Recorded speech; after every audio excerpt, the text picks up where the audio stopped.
ایک لمحے کے لیے رکیں اور خود سے ایک سوال پوچھیں، کیا میں خالص محبت کر رہا ہوں یا اس میں کوئی ملاوٹ ہے؟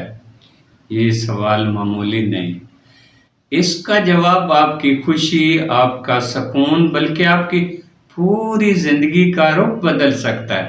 ایسے لگتا ہے جیسے دو لوگ ایک دوسرے سے محبت کرتے ہوں، لیکن حقیقت میں ایک شخص دوسرے سے صرف اپنی کمزوری پوری کروا رہا ہوتا ہے۔ وہ سوچتا ہے اگر یہ عورت میری زندگی سے چلی گئی تو میرا کھانا کون بنائے گا، میرے کپڑے کون دھوئے گا، میرا گھر کون چلائے گا۔ لیکن سچی محبت کی زبان بالکل مختلف ہوتی ہے۔ وہ کہتی ہے ہم ایک دوسرے کی ضرورت نہیں بلکہ ایک دوسرے کی خوبصورتی ہیں۔ ہم ساتھ ساتھ ہوں تو زندگی مزید خوبصورت ہو جاتی ہے۔ سوچیں، اگر آپ کے دل کے اندر ایک خلا موجود ہے، اگر آپ خود کو ناکافی محسوس کرتے ہیں، تو کیا کوئی دوسرا انسان اس خلا کو ہمیشہ کے لیے بھر سکتا ہے؟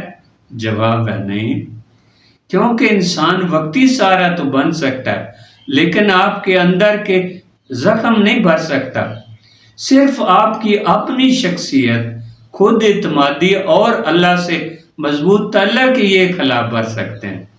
جب آپ اپنی خوشی کسی اور کے ہاتھ میں دے دیتے ہیں تو آپ اپنی زندگی کا اختیار بھی اس کے ہاتھ میں دے دیتے ہیں۔ پھر اس کا ایک رویہ، ایک خاموشی، ایک بات، ایک بے توجہی آپ کو اندر سے توڑ دیتی ہے۔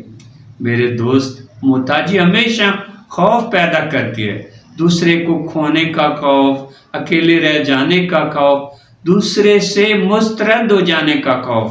لیکن محبت خوف نہیں دیتی، محبت اعتماد دیتی ہے، بھروسہ دیتی ہے، شخصیت کو نکھارتی ہے، ختم نہیں کرتی۔